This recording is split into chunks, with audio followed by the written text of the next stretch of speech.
ప్రభు నామంలో మరొకసారి మీ అందరికీ వందనాలు. ప్రభు యేసే మనకు రక్షకుడు. ప్రభు యేసే మన సౌందర్యమును కోరినవాడు. ఆయనే మన సౌందర్యము కోసము తన పరిమళాలు ఇచ్చినవాడు. దేవునికి అప్పగించుకొని, అందుకని 5వ అధ్యాయంలో 1-2 వచనములో ఇలా వ్రాయబడింది: క్రీస్తు మిమ్మును ప్రేమించి పరిమళ వాసనగా ఉండుటకు ఆయన తను తాను దేవునికి అర్పణగాను బలిగాను అప్పగించుకున్నాడు. దేనికోసము బలిగా అయింది? దేవునికి అప్పగించుకున్నది. ఆయన సిలువలో నలుగుగొట్టబడింది, రక్తము కార్చింది, దేహమంతా చీల్చబడింది, అరికాలు మొదలుకొని నడి నెత్తి వరకు నలుగుగొట్టబడింది, సొగసు స్వరూపము లేకుండా అయిపోయింది. దేనికోసము? మనకు పరిమళము ఇవ్వటానికి, మనకు సౌందర్యము రావటానికి, సౌందర్యవంతులము కావటానికి.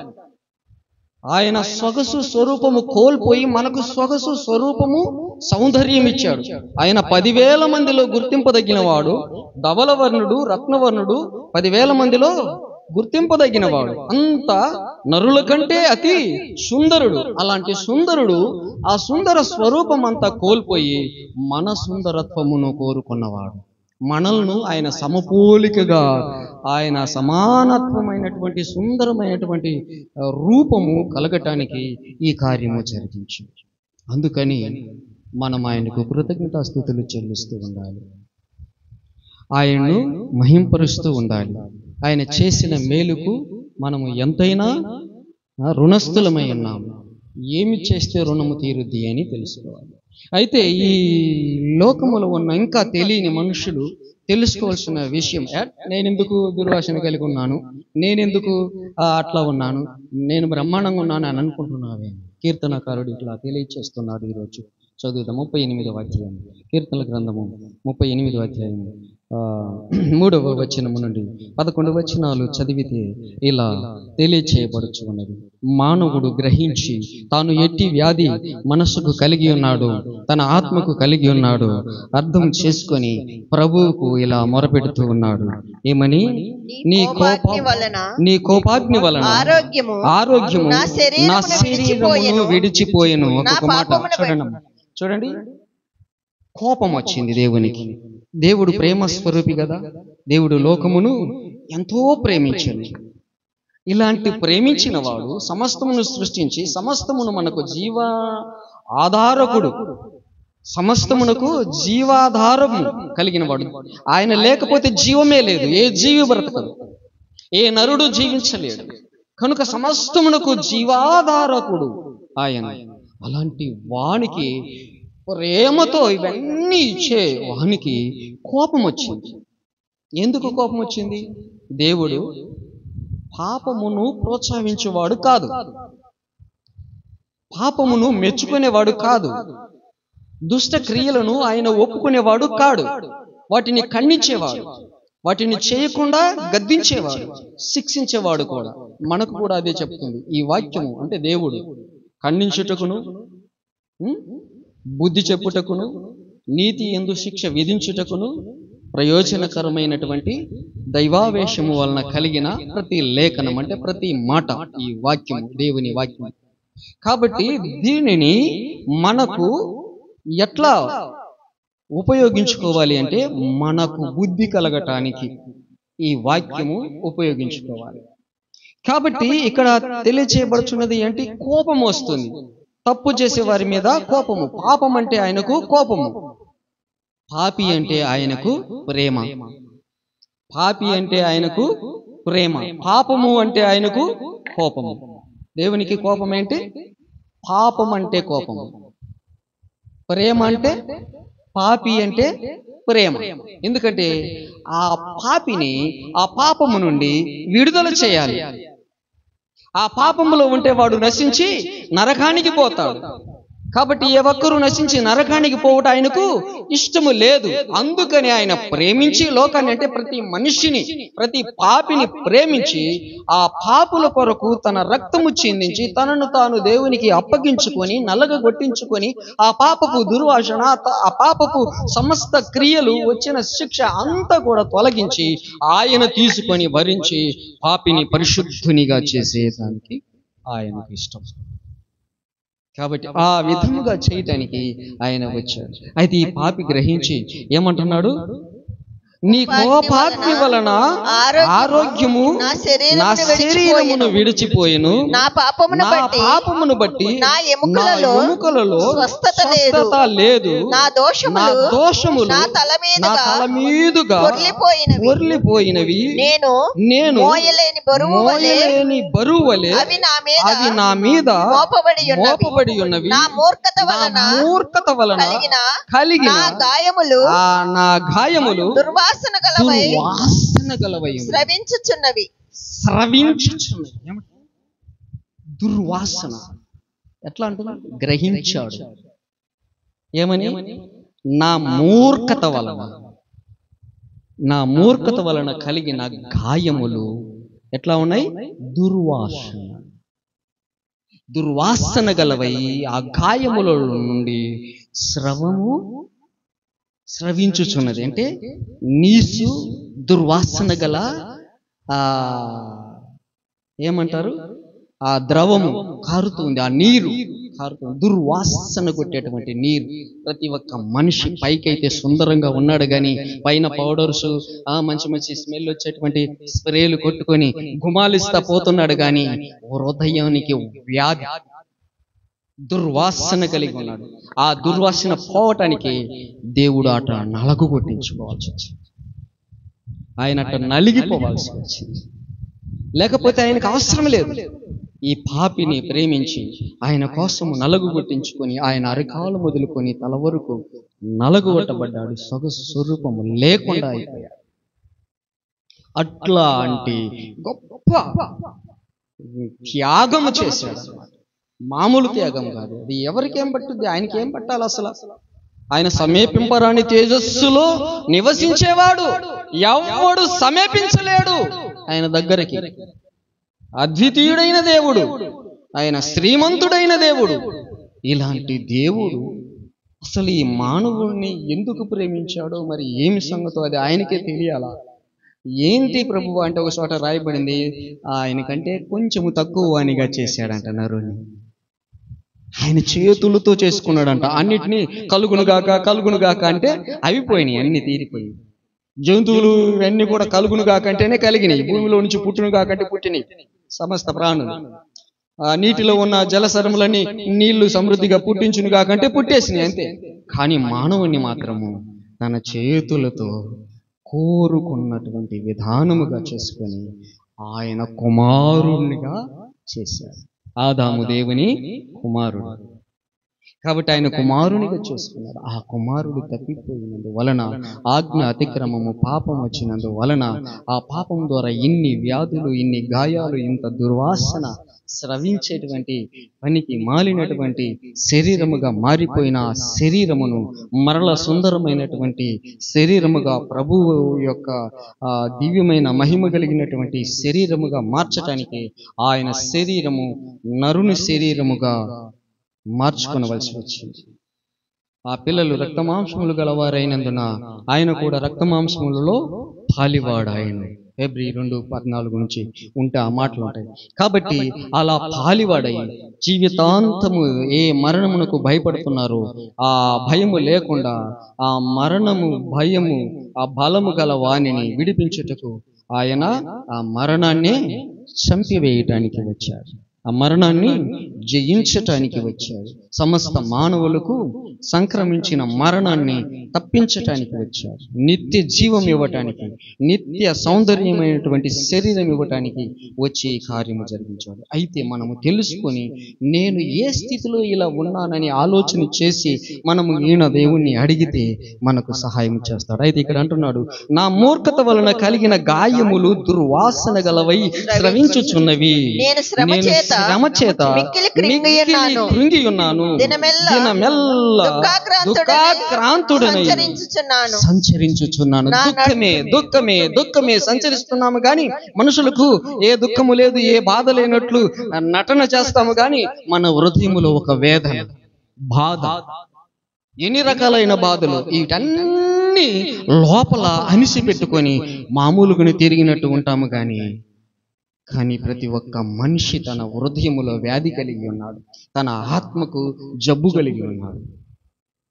కాబట్టి ఆయన అలా సంచరిస్తూ ఉన్నాను. దినమెల్లా దుఃఖాక్రాంతుడనై సంచరించుచున్నాను. నా నడుము తాపముతో నిండి ఉన్నది, నా శరీరములో ఆరోగ్యము లేదు, నేను సొమ్మసిల్లి బహుగా నలిగి ఉన్నాను. నా మనోవేదనను బట్టి కేకలు వేస్తున్నాను, ప్రభువా నన్ను రక్షించు అని. ఏమని కేకలు? ఎవరైనా చూస్తేనేమో ఏమనుకుంటారో అని చెప్పేసి ఇలాంటి మనోవేదన కలిగిన వాడు దూరంగా పోయి అడవులలోనూ పొలాల్లోనూ ఏకాంతముగా మోకరించి చేతులు రెండు పైకెత్తి ప్రభువా నన్ను కరుణించని కేకలు. అదే ఏమంటారు, మొర. పూర్ణ శక్తితో మొరపెట్టారు. మనం ఏదో వాళ్ళు వింటారేమో వీళ్ళు వింటారేమో అని ప్రభు అని లోపల ఏదో ప్రార్థన చేసుకొని ఇట్లా బయటకు వస్తే అది సమ్మతి పడటం లేదు దేవునికి. ఇన్నాడా దేవునికి ఇట్లయినా చెప్పుకుని ఇంత ఘోరమైనటువంటి పాపం, ఇంత ఘోరమైనటువంటి నా మూర్ఖత, ఇంత ఘోరమైనటువంటి నా దోషములను బట్టి ఇవన్నీ వచ్చినాయి. ఇది రోగం ఎందుకొని వస్తుంది, దేనికొని వస్తుంది, కానీ దీనికి రోగానికి ఏమన్నా సంబంధం ఉందా? పాపాలను బట్టి. కాబట్టి ఏ రోగమో ఏ గాయాలో ఒకసారి ఆలోచించండి. ఏ వాసనో ఎలాంటి స్రవము మన శరీరము అంటే మన ఆత్మలో నుండేది కారుచున్నదో ఒకసారి ఆలోచించండి. కాబట్టి ఇలాంటి వేదన పోవాలంటే ఆ వేదన తీసివేయగలిగిన వాడు నా ప్రభు ఒక్కడే అని ఆయన సన్నిధిలో కేకలు వేస్తూ ప్రభువా నన్ను రక్షించు ప్రభు అని నేను కేకలు వేయుచున్నాను. ప్రభువా నా అభిలాష అంతయు నీకే కనపడుచున్నది, నా నిట్టూర్పులు నీకు దాసబడి ఉండలేదు, నా గుండె కొట్టుకొనుచున్నది, దడ పుట్టేస్తుంది. దాన్ని అనుకుంటున్నాను ఎట్లా గుండె దడ పుట్టేస్తుంది. ఏదైనా భయంకరమైన వార్త చెప్పారనుకో మీకు, మీ గుండె ఎలా ఉంటుంది? దడ పుట్టి. కొంతమంది పడిపోతారు కూడా, కొంతమంది బీపీ డౌన్ అయిపోయో లేకపోతే ఎక్కువయ్యో పడిపోయి ఆ గుండె అప్పుడు ఆ చెయ్యి అట్లా పెడితే ఢప్ ఢప్ ఢప్ ఢప్ ఢప్ ఆగదు. ఒక్కొక్కసారి ఫెయిల్ అయిపోయి ఆగిపోయింది అనుకో, ఇంకంతే ప్రాణం. ఇంత వేదన ఒక్కసారి ప్రతి ఒక్క మనుష్యుడు తాను ఏమై ఉన్నాడో ఈయన అర్థం చేసుకుంటే ఇంత గుండె దడబడుతుంది. అంత పరిశుద్ధుడు వచ్చి ఇంత పాపాత్ముని కోసం ఇంత కార్యము చేస్తే ఇంకా దేవునికి వ్యతిరేకముగా పాపము చేస్తూ ఇంకా దోషములు చేస్తూ ఇంకా దేవునికి దూరంగా ఉంటే వానికి కలుగబోయేటువంటి మహా ఉగ్రత ఏంటి, మహాశిక్ష ఏంటి, అవి ఈయన అర్థము చేసుకుంటే ఏ మానవుని గుండె తట్టుకోలేదు.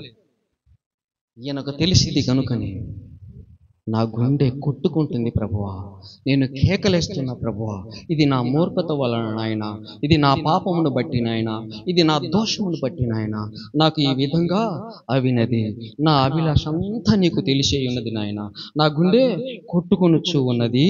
తర్వాత నా బలము నన్ను విడిచిపోయెను, నా కనుదృష్టి కూడా పోయింది, నా స్నేహితులను నా చెలికాండ్రును నా తెగులు చూసి ఎక్కడ నిల్చున్నారు? స్నేహితుడి కంటే ప్రేమించేవాడు ఇంకెవడు ఉండడు. స్నేహితుడే చెలికాడే ఎలా ఉన్నాడు? ఈయనకి తెగులు. ఏం తెగులు? పాపపు తెగులు, దోషముల తెగులు, మూర్ఖత తెగులు. ఈ తెగులు వలన ఏమైంది? దేహానికి గాయములు, దుర్వాసన, స్రవము కారుతా ఉంది, దగ్గరికి రావటానికి వీలు పడలే. స్నేహితులు కూడా యోబు జీవితంలో చూస్తాం కదా, దూరంగా నిలుచుండి చివరికి భార్య కూడా తట్టుకోలేక ఏం చేసింది?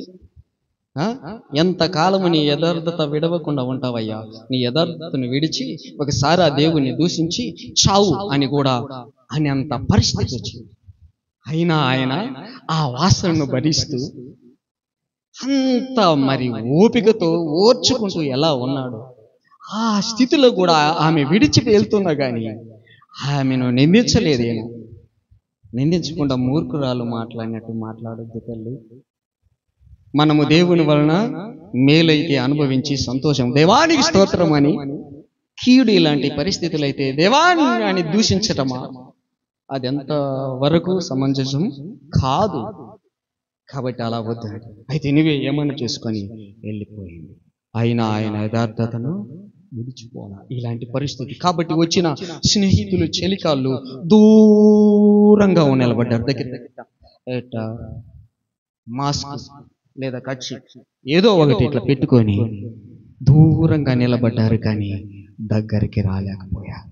ఇది పరిస్థితి. తర్వాత నా బంధువులు దూరముగా నిలుచుచున్నారు. స్నేహితులు ఎట్లా ఉన్నారు? ఎడముగా ఉన్నారు. బంధువులైతే ఇంకా దూరముగా ఉన్నారు. నా పరిస్థితి ఇది ప్రభువా అన్నాడు. చూసారా, నా పరిస్థితి ఇది ప్రభువా. అక్కడ 21, 22 చూడండి. ఇప్పుడు ఇది ప్రభువు నా పరిస్థితి అని కేకలేస్తూ దేవునికి మొరపెట్టుతూ ఇలా అంటున్నాడు, యెహోవా నన్ను విడువకుము, నాకు దూరముగా ఉండకుము. రక్షణకర్తవైన నా ప్రభువా, చూసారా, నాకు దూరముగా ఉండకు, నన్ను విడువకుము. యెహోవా నన్ను విడువకుము, నా దేవా నాకు దూరముగా ఉండకుము. నా రక్షణకర్తవైన నా ప్రభువా, నా సహాయమునకు త్వరగా రమ్ము. దేవుని స్తోత్రం, హల్లెలూయా. చూసారా, ఇక్కడ ఎవ్వరూ లేరండి. మీ పాప రోగము, మూర్ఖత వలన కలిగిన గాయముల, దుర్వాసన, కారే స్రవమును స్వస్థపరచగలిగిన వాడు గాని, నిన్ను ఆదరించగలిగిన వాడు గాని, నిన్ను పరిమళ వాసనగా చేయగలిగిన వాడు గాని ఎవ్వడు లేడు. ఒక్కడే ఉన్నాడు, ఆయనే తండ్రి అయిన దేవుడు యెహోవా, సైన్యములకు అధిపతియగు యెహోవా. పరిశుద్ధుడు పరిశుద్ధుడు పరిశుద్ధుడు పరిశుద్ధుడని ప్రతి గానముల ద్వారా నిత్యము ఆరాధింపబడుచున్న మహోన్నతుడు, మహిమ కలిగిన సింహాసనం మీద ఎవడు సమీపింపరాని తేజస్సులో నివసించువాడు, శ్రీమంతుడు, ధనవంతుడు, మహా గొప్పవాడు, అగోచరుడు, అలాంటివాడు. మరి ఆయనకు కేకలు వేసి ఈ విధముగా ఆయనకు మొరపెట్టినప్పుడు ఆయన వస్తాడా? వచ్చాడా? చెప్పండి.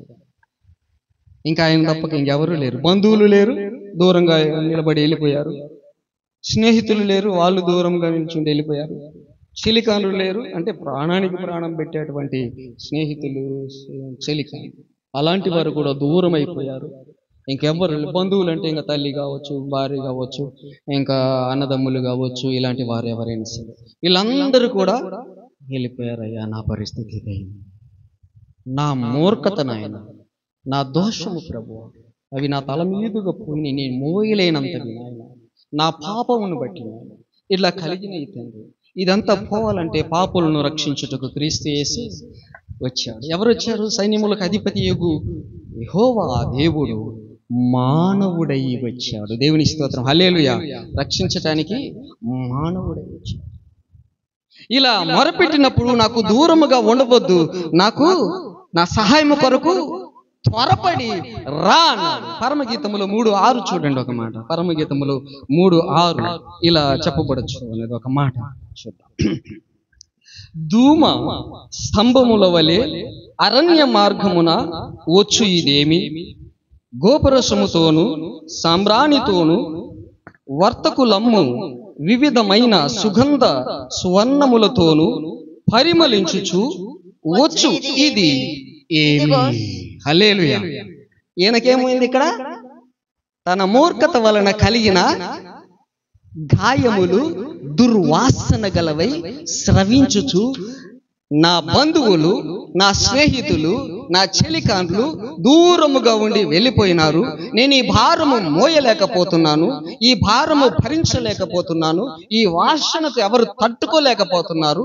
కాబట్టి నేను భరించలేకపోతున్నా, నాకు నీవు దూరముగా ఉండవద్దు ప్రభు, నా సహాయమునకు త్వరగా రా, నా రక్షణ కర్తవగు నా దేవా అని కేకలు వేసి ప్రభువుకు మొరపెట్టినప్పుడు ఇక్కడ ఎలా వస్తున్నాడు? ధూమ స్తంభము. దేవుని స్తోత్రం, హల్లెలూయా. ధూమ స్తంభము వలె ఎవరు వచ్చారు? ధూమ స్తంభం వలె ఎవరు వచ్చారు? ఎవరు వచ్చారు? ఈ ధూమ స్తంభము ఎవరికి సాదృశ్యం? ఎవరికి సాదృశ్యం? ధూమ స్తంభం ఎవరికి సాదృశ్యం? యేసు ప్రభు వారికి సాదృశ్యం. ఇశ్రాయేలీయులు ఐగుప్తు దేశం నుండి వచ్చి సీనాయి అరణ్యములో వచ్చుచున్నప్పుడు అక్కడ వారికి పగటి వేళ మేఘ స్తంభమై, రాత్రి వేళ అగ్ని స్తంభమై వారిని నడిపించాడు. దేవునికి స్తోత్రం, హల్లెలూయా. ఇప్పుడు దుర్వాసన కొట్టుచున్న ఈ ప్రజలకు పరిమళ వాసన ఇవ్వటానికి పరిమళ ధూమ స్తంభము వలె వచ్చేసాడు. దేవుని స్తోత్రం, హల్లెలూయా. ఆ పరిమళము ఇలాంటి దుర్వాసన కొట్టుచున్న ప్రజలకు ఇవ్వటానికి, సువాసన కలిగి ఉండటానికి ఆయనే ప్రభు అయిన యేసు. అంటే ఇప్పుడు నేను ముందే చెప్పాను మీకు, ఈ గాయములు ఈ శరీరానికి తగిలిన గాయాలు కాదు. ఒకటి గుర్తుపెట్టుకోవాలి, ఈ శరీరానికి వచ్చేటువంటి దుర్వాసన కాదు. ఒకవేళ నువ్వు స్నానం చేసి మంచి పౌడర్స్ స్ప్రేలు కొట్టుకుంటే కాసేపు ఉంటుంది, మరలా చెమటే వాసన వస్తుంది, కానీ అది శాశ్వతంగా నిలిచేది కాదు. కానీ పరిమళ వాసన దేనికి గుర్తు? ఈ దుర్వాసన దేనికి గుర్తు అంటే పాపము. ఆయన చెప్పాడు కదా, నా పాపమును బట్టి, నా దోషములను బట్టి, నా మూర్ఖతను బట్టి నాకు ఇలాంటి గాయములు దుర్వాసన కలిగి స్రవించుచున్నవి, నా సహాయం కొరకు నువ్వు రమ్మన్నాడు. కాబట్టి అలా అంటే మనం చేసే దుర్మార్గ కార్యములు, అన్యాయములు, అక్రమములు దేనినైనా పోల్చుకోవచ్చు. ఒక విషయం మనము తెలుసుకుందాం. యేసు ప్రభు వారు ఆయన ఎక్కడి నుంచి? అరణ్య మార్గములో నుండి వస్తుంది. అందుకని అరణ్యములు కూడా ఆయన గూర్చి ఒక కేక వినబడింది, ఇదిగో ఆయన త్రోవలు సరళము చేయుడి అని అరణ్యములో ఒక కేక. అరణ్య మార్గములో నుంచి ఆయన వచ్చేసాడు. వచ్చి ఆయన పరలోక రాజ్య విషయాలను, పాపపు మలిన విషయాలను తెలియచేసి, ఈ పాపపు మలినము దుర్వాసన తీసివేయుటకు, ఈ పాపులను రక్షించుటకు నేను వచ్చాను ఈ లోకమునకు అని చెప్పి ఈ సంగతులన్నీ తెలియచేసుకుంటూ వస్తున్నాడు. వస్తూ ఉండినప్పుడు ఈ మామూలుగా భౌతికంగా కూడా మామూలుగా శరీరానికి కలిగిన వ్యాధులు గాని, పట్టిన దెయ్యాలను గాని, తర్వాత ఇలాంటి వాటన్నిటిని కూడా వదిలించుకుంటూ ఆయన వస్తూ ఉన్నాడు. ఈ సంగతులన్నీ కూడా తెలియచేయబడుచున్నది. ఇలాంటి వ్యక్తి ఇలా పరిమళించుచు అంటే బాగు చేస్తూ ఉన్నప్పుడు పరిమళముతో సాదృశ్యం, ఉపమానం. ఇలాంటి ఆయన ఎవరో నేను చూడాలి అనుకున్నాడు. ఒక ఆయన ఏమనుకున్నాడు? ఇలాంటి పాపము కలిగిన ఒక వ్యక్తి, రక్షణ లేని ఒక వ్యక్తి, నా రక్షణ కర్తవైన దేవా నా సహాయంకు రమ్మని కేకలు వేసినటువంటి ఒక వ్యక్తి. ఈ బైబిల్లో మనము 38వ అధ్యాయంలో చదివాము, కీర్తన గ్రంథంలో. అలాగుని ఇక్కడ కూడా ఒక వ్యక్తి ఉన్నాడు. అది లూకా సువార్తలో మనం 19వ అధ్యాయం 1 నుండి 10 వచనాలు మనము చూస్తే ఇలా చెప్పబడుతూ ఉన్నది. ఆ ఒక వ్యక్తిని మనకు చూపిస్తున్నాడు అక్కడ. లూకా సువార్త 19వ అధ్యాయము 1 నుంచి చూడండి ఒక మాట. ఆయన అంటే ఈ ధూమ స్తంభం అంటే యేసుక్రీస్తు ప్రభు వారిని చెప్దాం ఇప్పుడు మనం. ఈ యేసు ప్రభు వారు సంచరించుచు యెరికో పట్టణములో ప్రవేశించి దాని గుండా పోవుచుండెను. ఇదిగో సుంకపు గుత్తదారుడును ధనవంతుడునైన జక్కయ్య అన్న పేరు గల ఒకడు యేసు ఎవరో అని చూడగోరెను గాని పొట్టివాడైనందున జనులు గుంపుగూడి ఉండుట వలన చూడలేకపోయాడు. దేవుని స్తోత్రం, హల్లెలూయా. ఏనేం చేసేవాడు? సుంకపు గుత్తదారుడు అంటే పన్ను వసూలు చేసేవాడు. ఈయన ఏం చేసేవాడు? పన్ను వసూలు చేసేవాడు. ఎంత పన్ను? ఇప్పుడు ఇళ్ళకి పన్ను కట్టారా? 2 ఏళ్ల ముంచే 3 ఏళ్ల ముంచే కట్టలే, బకాయిలు ఆగిపోయింది. ఇప్పుడు అన్ని కట్టిస్తున్నారు, పాతవి కూడా కట్టిస్తున్నాయి. నేను కట్టా, పన్ను కట్టాలా లేదా? రూల్ కట్టాల్సిందే, కట్టాల పన్ను. యేసు ప్రభు వారు కూడా పన్ను కట్టాడా లేదా? కట్టాడు. కాబట్టి ఆయన స్వతంత్రుడు. అయినా కానీ ఎవరికి అభ్యంతరం లేకుండా ఉండటానికి ఈ పన్ను కట్టేద్దాము, పేతురు నీ కొరకు నా కొరకు కట్టమని ఎక్కడ తెచ్చాడు? ఎవరిని అడిగి ఇప్పించుకున్నాడు? యేసు ప్రభు దగ్గర డబ్బులు లేవు. ఎవరి దగ్గర అడిగి ఇప్పించుకున్నాడు?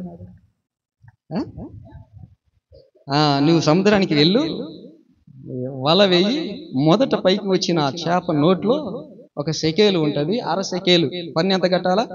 అర సెకేలు కట్టాలి. ఒక సెకేలు ఉంటుంది, నీకు అర, నాకు అర, కట్టేసిరా అన్న. దేవుని స్తోత్రం, హల్లెలూయా. అలాగనా కట్టించాడు. ఎవరి దగ్గర అప్పు చేయలేదు, ఎవరి దగ్గర అడిగి బదులు ఇప్పించుకోలేదు, లేదా కష్టపడి కాదు. ఆయన సృష్టికర్త కాబట్టి అలా ఆయన చెల్లించాడు. కాబట్టి అలాంటి పని చేసే అయితే వాళ్ళు ప్రభుత్వము ధర్మంగా ఎంత చేయమంటే ఎంతైనా వాళ్ళ ఇష్టం, బెదిరిస్తారు, ఏదైనా చేస్తారు, కట్టాల్సింది, తీరాల్సింది. అలా కట్టే వసూలు. అట్లా కూడా లాభానికి కూడా గుత్తా తీసుకున్నాడు, అంటే కాంట్రాక్ట్ తీసుకున్నాడు అనమాట. ఏం చేశాడు? ప్రభుత్వం వారి వసూలు చేస్తే కరెక్ట్ గా వసూలు చేసుకుంటారు. ఇంకొకళ్ళు నేను ఇదంతా నాకు ఇంత కాంట్రాక్ట్ ఇచ్చేసి నేను వసూలు చేసుకుంటాను, ఈయన ఎంతైనా వసూలు చేసుకొని ఇంకా వాళ్ళు పట్టించుకోరు. అన్యాయంగా చాలా వసూలు చేస్తున్నారు అయ్యా అని వీళ్ళు మొరపెట్టుకున్నా, అప్లికేషన్లు పెట్టినా ఇంకో పట్టించుకోరు. ఎందుకంటే వాళ్ళకు ఇచ్చేసాడు, వాళ్ళు యత్నం చేసుకొని అంతవరకు. కాబట్టి ఈ విధంగా ఈయన ఇలాంటి వాడు. ఈయన ఏం కలిగి ఉన్నాడు? దోషము, పాపం. ఇంతే అంటే అంత కాకుండా ఎక్కువ చేస్తే పాపం కాదు, ఆజ్ఞ అతిక్రమం పాపం కాదు. ఇలాంటి వ్యాధి గాయాలు ఉన్నాయి ఆయనలో. ఈ పుణ్యమూర్తిని ఆయన సమాచారాన్ని విని, అవునా ఈ రోజులలో ఇలాంటి వారు ఉన్నారా? ఈయన దేవుడే అయి ఉండొచ్చు, ఆయన మెస్సయ్య అంటున్నారు కొందరు, ప్రవక్త అంటున్నారు కొందరు, ఆయన వాగ్దానము చేయబడిన రాజులకు రాజు, ప్రభువులకు ప్రభువు, యూదులకు రాజు వచ్చినాడు అని అంటున్నారు, పాపములను తీసివేయటానికి వచ్చినాడు అని అంటున్నారు అని చెప్పేసి ఈయన ద్వారా అద్భుతాలు, సూచక్రియలు, మహత్కార్యాలు జరుగుతున్నాయి అని అనబడుతూ ఉన్నారు.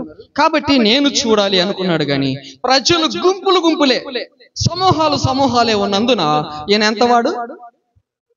పొట్టివాడు, పోవటానికి చేతగాలే, పెద్ద పెద్ద వాళ్ళకే చేత కావటం లేదు. కాబట్టి ఈయన ఏం చేశాడంటే మరుసటి రోజు ఇదిగో ఒక త్రోవన వెళ్ళనై ఉన్నాడని తెలిసి పరిగెత్తుకుంటూ వెళ్ళాడు. దేవుని స్తోత్రం, హల్లెలూయా. ఎందుకంటే మరలా ఇళ్ళల్లో పెడితే నేను పోలేను, దాన్ని కూడా నడవలేను అని చెప్పేసి ముందుగానే పరిగెత్తుకుంటూ వెళ్ళి ఆ మధ్యలో ఒక చెట్టు ఎక్కాడు.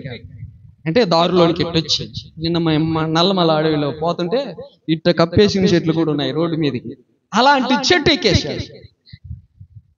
ఏం చెట్టు ఎక్కాడు? ఇంకేం చెట్లు లేవా?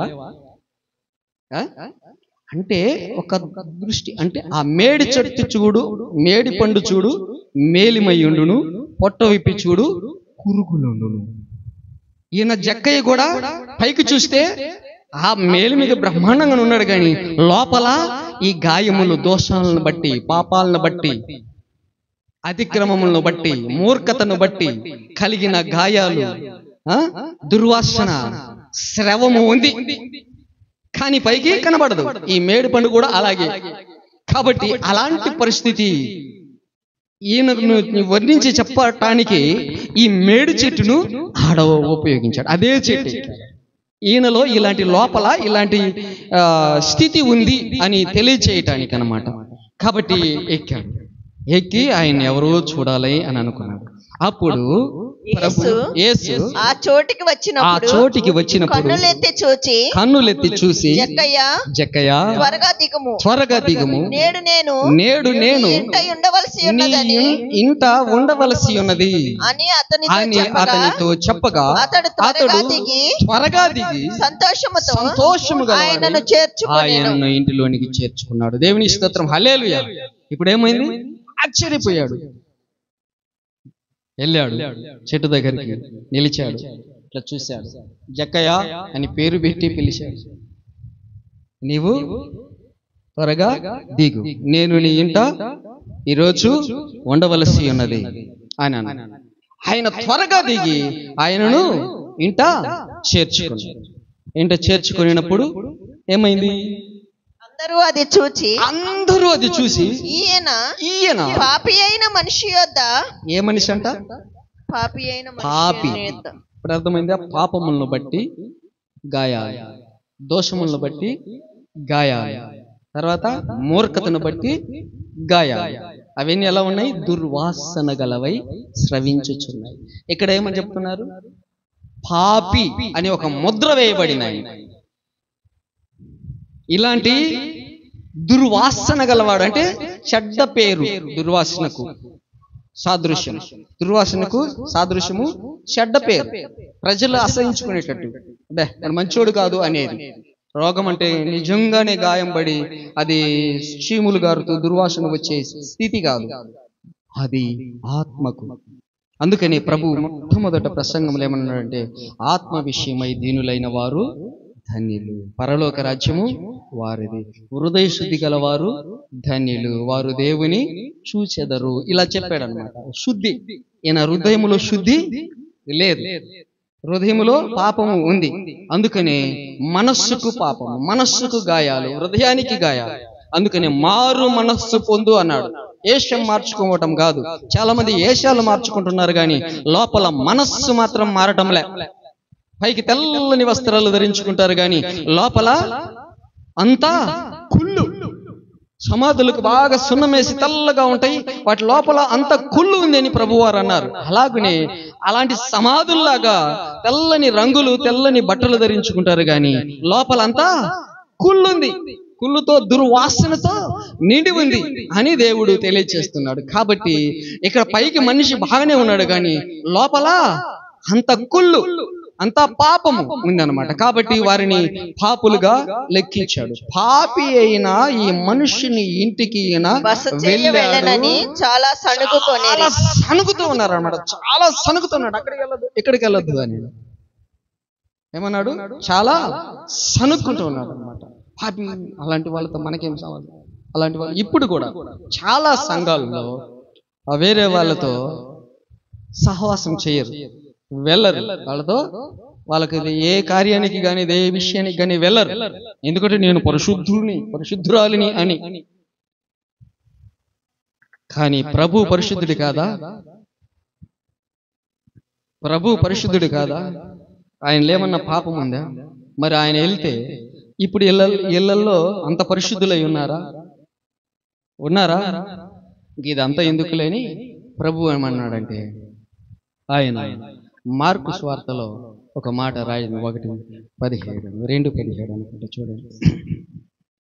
2:17 వచనములో యేసు ఆ మాట విని చాలా సనుక్కుంటున్న ఈ మాట విని రోగులకే గాని వైద్యుడు అక్కరలేదు. దేవుని స్తోత్రం, హల్లెలూయా. ఎవరికి? చాలా సనుకుతా ఉన్నారు. అక్కడ బస్సు చేయటానికి పోయినాడు, అట్లా ఇట్లా డామ్ డూమని.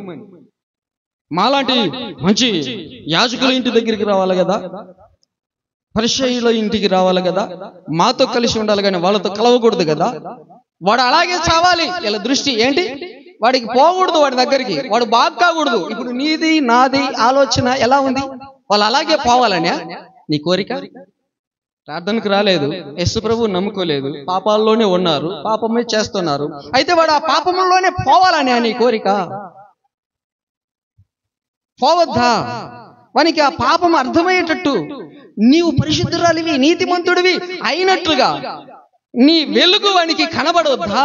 వాడి ఇంట వెలగవద్దా? వాని చీకటి స్థలాలన్నీ వెలిగింపబడొద్దా? వానిలో ఉన్న చీకటి పారిపోవద్దా? పారిపోవాలంటే నువ్వేం చేయాలి? నువ్వు ఆ చీకటి గల చోటుకి వెళ్ళాలి కదా. చీకటిలో ఏ మూలన ఉన్న ఆ చీకటి అంతటిని కూడా నీ దీపపు వెలుగు ప్రకాశించినందువలన ఆ చీకటి అంతా పారిపోద్ది కదా. నువ్వు పోకపోతే ఎలా? చెప్పండి, పోకపోతే ఎలా? ఎప్పుడైనా నేను చెప్పేది, ఇప్పుడు నేను ఫస్ట్ ఎన్ని సంవత్సరాల ముంచో వస్తున్నా కానీ చెప్తున్నాను కానీ ఎప్పుడైనా ఎక్కడికైనా మీరు వెళ్ళొద్దని చెప్పానా? ప్రతి చోటకు వెళ్ళండి, కానీ నీవు దేవుని కుమారుడు, దేవుని నమ్మిన దేవుని బిడ్డవని మాత్రం గుర్తుపెట్టుకొని ఇహలోక మాలిన్యము అంటకుండా నిన్ను నీవు కాపాడుకుంటూ వారికి సహాయకరముగా ఉండి వారి జీవితాలు వెలిగింపబడేటట్టు చేయండి. వారిలో ఉన్న చీకటిని వెలుగుగా అయ్యేటట్టు చేయాలి అనే చెప్తున్నా. వెళ్ళండి ప్రతి చోటకు. చేయకూడని 1, 2, 3 మాత్రమే ఉన్నాయి, అవి మాత్రము చేయవద్దు. ఇంకన్నిటిలో నీవు ఉండవచ్చు, వాళ్ళతో కలిసి భోజనము చేయవచ్చు, సహవాసము చేయవచ్చు, అన్ని రకాలుగా ఉండవచ్చు. నీ మేలు, నీ పరిశుద్ధత, నీ పవిత్రత వాళ్లకు అంటబడి వాళ్ళు పరిశుద్ధులుగా మారిపోయేటట్టు కావాలి. కానీ వాళ్ళ మురికి అంటుకొని నీవు మురికిగా మాత్రం మారకూడదు. ఇది మాత్రము నీవు చాలా జాగ్రత్త కలిగి ఉండాలి. కాబట్టి మనం ఎలా ఉండాలి? ఇప్పుడు యేసు ప్రభు ఈడ లేడు. యేసు ప్రభు స్థానంలో నువ్వు ఉన్నావు, నేనున్నాను, మనమున్నాం. మనము ఇలాంటి స్థలానికి వెళ్ళాలి. ఆయన ఎవరో చూడాలని ఆ దారిలో ఉన్న ఒక చెట్టు ఎక్కి చూడాలని ఆశపడితే, నేను నీ ఇంటికి వస్తాను రా అని పిలిచి ఇంటికి వెళ్ళాలి. నువ్వు వెళ్ళవాలా? వెళ్ళాలి, వెళ్ళి రక్షించాలి ప్రతి ఒక్కరిని. కాబట్టి ఇక్కడ అన్నాడు, ఏమన్నాడు? మార్కు సువార్త 17:2-17 యేసు ఆ మాట విని, రోగులకే గాని ఆరోగ్యము గలవానికి వైద్యుడు అక్కరలేదు, నేను పాపులనే పిలువ వచ్చి తిని గాని నీతిమంతులను పిలువ రాలేదు అని చెప్పాడు. దేవుని స్తోత్రం, హల్లెలూయా. ఎందుకు వచ్చాడు యేసు ప్రభు వారు? ఎందుకు వచ్చాడు? ఆ పరిమళించే ధూమ స్తంభము ఎందుకు వచ్చింది? మురికి వాసన, దుర్వాసన కొట్టుచున్న వారికి పరిమళం ఇవ్వటానికి, పరిమళ వాసన ఇవ్వటానికి వచ్చాడు. నేను పరిమళ వాసనగా ఉన్నాను, ఎవ్వరి మురికి అంటుకోకూడదు, దూరంగా ఉండాలి అని దూరంగా ఉన్నవాడు కాదు, అంటుకోమన్నవాడు, అంటుకున్నవాడు, ముట్టొద్దని పారిపోతున్నా ఆయన కవిగిలించుకున్నవాడు. వారిలో ఉన్న దుర్వాసన పోయి ఈయనలో ఉన్న పరిమళము వచ్చి పరిమళ వాసన ఎదచల్లేటట్టుగా ప్రతి ఒక్కరిని మార్చిన దేవుడు. నీకు నాకు కూడా అలాంటి పరిమళ వాసన, మంచి జీవితమును అనుగ్రహించినవాడు. కాబట్టి ఇక్కడ అలా అన్నాడు. ఇక్కడ వాళ్ళు చాలా చనిగారు కానీ వాళ్ళతో ఈ మాట అని ఇప్పుడు ఏమంటున్నాడు?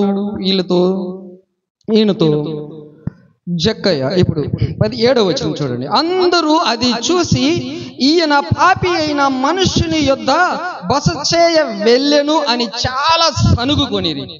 అయితే ఇంటికి వచ్చేసాడు. జక్కయ్య ఇంటికి వచ్చేసాడు కదా యేసు ప్రభు.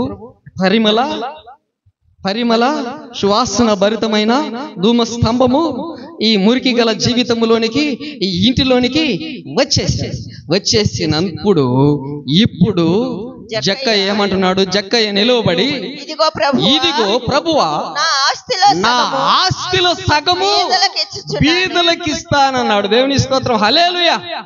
నా ఆస్తిలో సగం చెప్పాడా యేసు ప్రభు? అయ్యా నీ ఆస్తి బీదలకి ఏమని చెప్పాడా? లేదు, ఆయన టచ్ చేయాడంతే. ఆయనలో ఉన్న పరిమళము ఈయనలోనికి వచ్చింది. పాపులందరికీ పరిమళము ఎదచల్లేటువంటి సువాసన కలిగిన జీవితం వచ్చింది. అంటే ప్రభు ప్రాణం పెట్టడానికి వచ్చాడు, ప్రభు సత్కార్యములు చేయటానికి వచ్చాడు, రోగులు స్వస్థపరచడానికి వచ్చాడు, అనాథలను ఆదుకోవటానికి వచ్చాడు, దిక్కులేని వారిని ఆదుకోవడానికి వచ్చాడు, అందరికీ పరామర్శ చేయటానికి, పరిచర్య చేయటానికి వచ్చాడు. కనుక ఈయన ఎప్పుడైతే ఆయన ఇంటిలోనికి వచ్చాడో మనమే ఆయన ఇల్లు. ఇల్లంటే ఇలాంటి గోడలు పెట్టుకున్న ఇల్లే కాదు, జక్కయ్య హృదయంలోనికి వచ్చాడు. దేవుని ఇల్లు మనం. మోషే ఆ ఇల్లంతటి మీద నమ్మకముగా ఉన్నాడు. ఇక్కడ యేసు ప్రభు వారు ఆ ఇంటి మీద ఎలా ఉన్నాడు? నమ్మకముగా ఉండి ఆ ఇంటికి కావలసినంతా చేశాడు. ఆ ఇల్లు మనమే, ఆ ఇల్లు మనమే. ప్రతి ఒక్క మనిషి ఈ జక్కయ్య ఒక ఇల్లు. అలాగనే ఆ ఇంటిలోనికి ఆయన వచ్చినప్పుడు, ఆయన హృదయంలోనికి ఈయన వచ్చినప్పుడు, ఆయన ఆ ఇంటిలో ప్రవేశించినప్పుడు, ఇలా చాలా సనుగుకుంటున్నప్పుడు యేసు ప్రభు ఈ మాట మాత్రమే అన్నాడు. కానీ ఇక రెండవ మాట అనలా, మౌనంగా ఉన్నాడు. ఇప్పుడు ఈయనలో నుండి ఆ పరిమళము వ్యాపిస్తుంది. ఇది పరిమళ వాసన అంటే. నువ్వు ఒకవేళ మంచి స్ప్రేలు, సుగంధ ద్రవ్యాలు, తైలాలు పూసుకున్నా, నువ్వు ఇక్కడ వెళ్తుంటే కొంత దూరం మాత్రమే, ఒక 2-3 కిలోమీటర్లు కూడా రాదు. వస్తుందా? అవతల బజార్లో ఉంటే వస్తుందా? దగ్గర ఉన్న వాళ్ళకి మాత్రమే వస్తుంది. ఇప్పుడు జక్కయ్య ఏ దేశపు వాడు? జక్కయ్య సువాసన పరిమళము మనకి ఈ సంఘములు కూడా వస్తుంది, పీల్చుకుంటున్నాం. ప్రపంచం అంతటా ఆయన పరిమళము వ్యాపించిందండి. ఇది పరిమళం.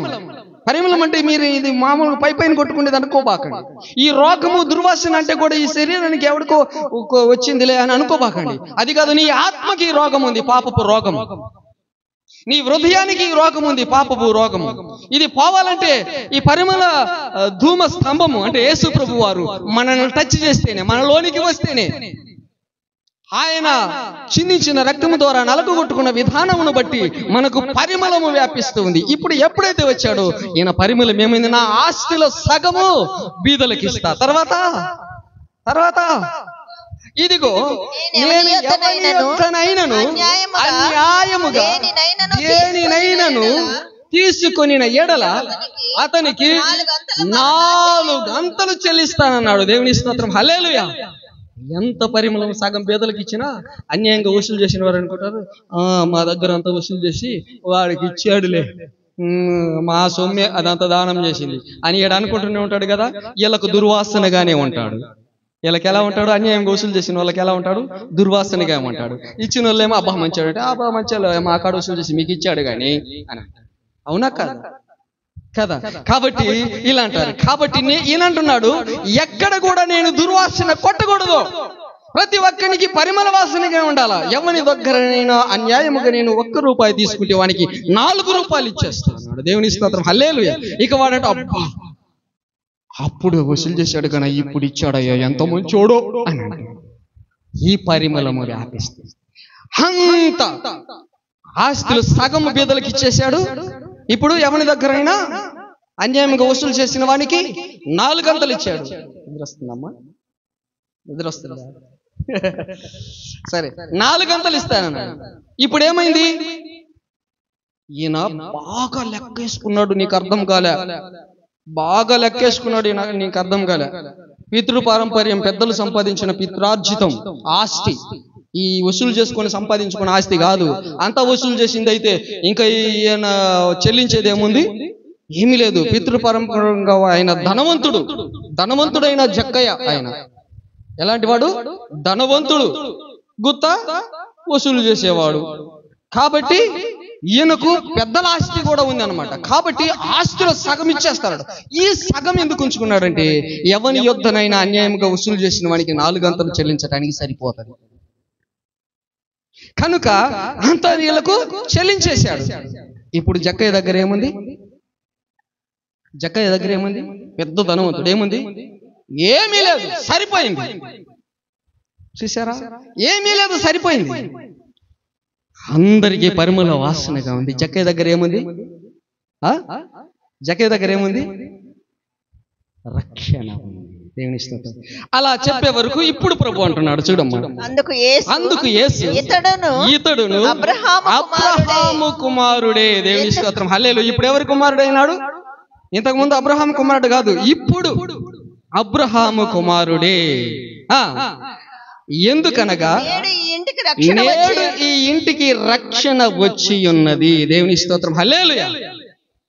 ఈ ఇంటికి రక్షణ వచ్చింది. ఇప్పుడే జక్కయ్య దగ్గర ఏముంది, రక్షణ సువాసన ఉంది, రక్షణ ఉంది.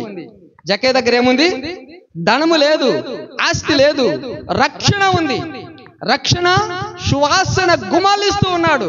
ప్రపంచమంతటికి ఆయన సువాసన వ్యాపింపబడి ఉంది. ధనమైతే లేదు. ఒక అతను వచ్చాడు, యేసు ప్రభు ఇట్లా చేస్తా ఉంటే, గొప్ప కార్యాలు చేస్తూ ఉంటే వచ్చి ప్రభువా, నేను నిత్య జీవానికి వెళ్ళాలంటే నేనేం చేయాలి అన్నాడు. అంటే ఆయన కొన్ని చెప్పాడు. అవన్నీ నేను చేస్తూనే ఉన్నానయ్యా అన్నాడు. అయితే నీకు ఒకటి తక్కువగా ఉన్నాడు. ఏంటి అన్నాడు. నీ ఆస్తి అమ్మి బీదలకిచ్చి నన్ను వెంబడించు అన్నాడు. ఆయన చాలా ఆస్తి గలవాడు. అయితే ఏం చేశాడు, ఆ మాట వినకుండా చాలా ముఖం చిన్నబుచ్చుకొని ముడుచుకొని ఆస్తి అంతా ఇవ్వాలన్నా, నేను అన్ని పదాజ్ఞలు పాటిస్తున్నా కదా, అవి సరిపోవా, చాలా ఒకటి తక్కువ ఉంది, ఈ ఒక్కటికి నువ్వు పూర్తి చేస్తే ఇక నీవు నిత్య జీవానికి వెళ్తావు, పరలోకానికి వస్తావు, లేకపోతే రావు. అది ఏంటంటే నీ ఆస్తి అంతా అమ్మి బీదలకిచ్చి నన్ను వెంబడించు. ఆయన వెంబడించలేదు, ఆస్తి అమ్మలేదు, చిన్నబుచ్చుకొని వెళ్ళిపోయినాడు. అప్పుడే ఉంటే శూది బెజ్జములో సులభంగా దూరిపోద్ది కానీ ధనవంతులు పరలోక రాజ్యంలో చేరుట దుర్లభము అన్నాడు. అయితే ఎట్లా ప్రభు అంటే ఇది మనుషులకు అసాధ్యమే గాని దేవునికి సమస్తము సాధ్యం అన్నాడు. అంటే వాళ్ళకు కూడా వీలు కలిగిస్తాడు. ఆ వీలు కలిగినట్లుగా నీవు ప్రభువును అనుకొని ప్రభువు చెప్పిన ప్రకారముగా ఉంటే పరలోకానికి వెళ్తావు. లేదు ఈ ధనమేనని చెప్పేసి ఇతను వెళ్ళినట్లుగా వెళ్తే పోయే పనే ఉండదు. కాబట్టి ఈయనకు చెప్పినా చేయలేదు, ఈయనకు చెప్పకపోయినా చేశాడు జక్కయ్య. దేవుని స్తోత్రం, హల్లెలూయా. ఆస్తి అంతా బీదలకు సగం ఇచ్చేశాడు. అన్యాయంగా వసూలు చేసిన వారికి 4 గంటలు చెల్లించాడు. రక్షణ పొందిన వాడైనాడు, రక్షణ కలిగిన వాడైనాడు, అబ్రహాము కుమారుడైనాడు. రేపు పరలోకములో ఈయనకు తగిన ప్రతిఫలము. భూలోకం అంతటా ఇలా గొప్ప భాగ్యము ఆయనకు కలిగి ఉన్నది. అప్పుడు అంటున్నాడు ఈయన వైపు తిరిగి ఏమంటున్నాడు? నశించిన దానిని వెదకి రక్షించుటకు మనుష్య కుమారుడు వచ్చేనని అతనితో చెప్పాడు. జక్కయ్యతో ఏం చెప్పాడు? నశించిన దానిని వెదకి రక్షించుటకు నేను వచ్చాను. నశించిన నిన్ను రక్షించుటకు నేను వచ్చాను. వాళ్ళేమనుకున్నా పర్వాలేదు. వాళ్ళ వైపు తిరిగి అన్నాడు, నేను పాపులను పిలువటానికి వచ్చాను. ఆరోగ్యము గలవానికి వైద్యుడు అక్కర్లేదు, రోగులకే వైద్యుడు అక్కర అని వాళ్ళతో చెప్పాడు. నేను నీతిమంతులను పిలువ రాలేదు, నేను పాపులనే పిలువ వచ్చి తిని అని వాళ్ళతో చెప్పాడు. ఈయనకొచ్చాడు, నశించు దానిని వెదకి రక్షించుటకు నేను వచ్చాను, నిన్ను రక్షించాను, నీ ఇంట ఇప్పుడు రక్షణ ఉన్నది. నేడు ఈ ఇంటికి రక్షణ వచ్చింది. నీవు అబ్రహాము కుమారుడు, అబ్రహాము వాగ్దానము చేయబడిన పరలోక రాజ్యానికి వారసుడు, ధనవంతుడు. నీ ధనము అక్కడ, నీ పౌరస్థితి అక్కడ, నీ ఆస్తి అక్కడ. దొంగలు కొట్టలేరు, చిమటలు కొట్టవేయవు. నిరంతరము ఉండేటువంటి ధనము, నిరంతరము ఉండేటువంటి మహిమ కలిగిన స్వరూపము, నా స్వరూపములోనికి నీవు మార్చబడి సదాకాలము యుగ యుగాలు నాతో కూడా జీవిస్తావు. అర్థమైందమ్మా? ఇంత దుర్వాసన కొట్టుచున్న వ్యక్తి జీవితాన్ని ఇంత అద్భుతముగా మార్చటానికి ప్రభు మనకు పరిమళ సువాసన గల జీవితాన్ని ఇవ్వటానికి వచ్చాడు. దేవుని స్తోత్రం, హల్లెలూయా. అదిగదిగో పరలోకము నుండి దిగి వచ్చే మధుర సంగము, వరుని వలే పరిపూర్ణ సౌందర్యమును ధరించుకున్నది. వరుని వలే పరిపూర్ణ సౌందర్యమును ధరించుకున్నది. అదిగదిగో పరలోకము నుండి దిగి వచ్చే వధువ సంగము. హల్లెలూయా.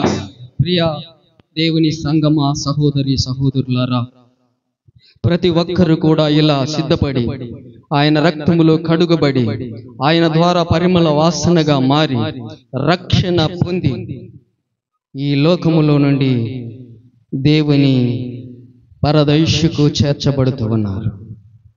అక్కడ సిద్ధపడుతూ ఉన్నది. ఈ భూలోకములో ఉన్న మనము కూడా అలా సిద్ధపడి ఆ వధువు సంఘము కొరకు ఎదురు చూడాలి. ఆ వధువు సంఘములో చేర్చబడేటట్టు తయారు కావాలి. ఆ వధువు సంఘము వచ్చినప్పుడు ఆ సంఘములో మనము ఏకీభవించి సార్వత్రిక సంఘముగా మనము కలుసుకోవాలి. అలాంటి భాగ్యము రావాలంటే నేడే రక్షణ దినం, అనుకూలమైనటువంటి సమయం. నీ పాపపు దుర్వాసన స్రవములు అన్ని ప్రభు రక్తములో కడిగి వేసుకో, మారు మనస్సు పొందు, పాప క్షమాపణ నిమిత్తం యేసుక్రీస్తు నామములో బాప్తిస్మము పొందండి. పొంది ప్రభు సంఘములో చేర్చబడండి. వధువు సంఘము కోసమే ఆయన రక్తము చెందించి నలుగుగొట్టబడి పరిమళ వాసనగా మనల్ని శుద్ధి చేయటానికి ఆయన ఇంత గొప్ప కార్యము చేసి వెళ్ళాడు. కనుక ప్రతి ఒక్కరూ అలాంటి భాగ్యము మీ సమీపమునే ఉన్నది, స్వీకరించి ధన్యులు కావాలని ప్రభు అట్టి కార్యము దయచేయునుగా. కానీ మనం చేస్తూ మాటలు ముగిస్తున్నాము. ప్రభు దీవించునుగా. ఆమేన్.